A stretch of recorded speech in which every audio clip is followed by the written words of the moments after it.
An appeals court ruling today is the latest development in a 3-year battle between an area school district and a teachers union. Yeah, even after that amount of time, they're still fighting in court about whether a teacher's workload was properly reduced. A teacher, Kurt Kostelecki, who's sitting in prison, convicted last summer of sexually assaulting one of his students. The case between the district and the union is headed back to a Marinette County judge and could be on its way to the state Supreme Court. Fox 11's Bill Miston this evening takes a closer look at the battle as the legal bills keep piling up. $64,000 at least. That's how much the school district of Wausaukee says taxpayers have spent in legal battles between the district, Wausaukee Education Association, and former teacher and convicted sex offender Kurt Kostelecki.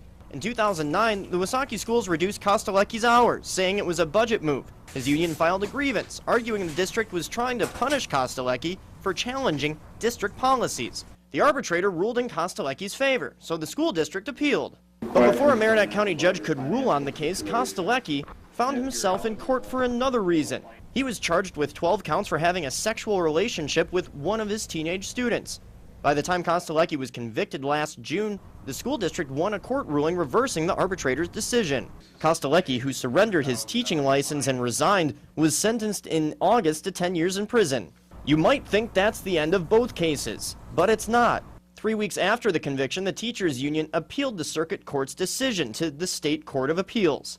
That ruling came Thursday, when the appeals court ruled in favor of the WEA and the arbitrator's original ruling for Kostelecki. We asked the union why it would appeal a case on behalf of a teacher convicted of sexually assaulting a student. While it didn't directly answer the question and declined a phone interview, a spokeswoman for the union says it's a case about protecting all employees' rights. The school board was in violation of the contract when it came to administering staff reductions. Staff reductions should be administered in a fair and legal manner and not used as a chance to retaliate against certain employees.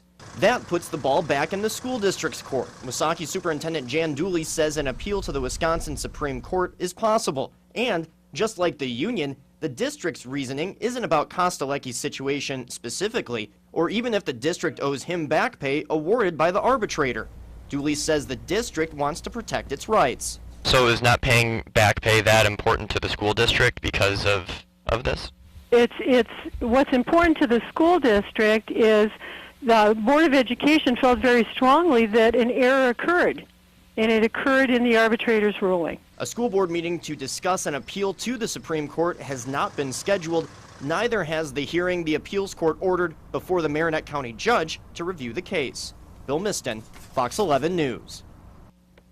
Now, if you'd like to read the appeals court ruling or see a timeline of the Kostelecki civil and criminal cases, you can do that on our website. Just mouse over news and click on Northwoods.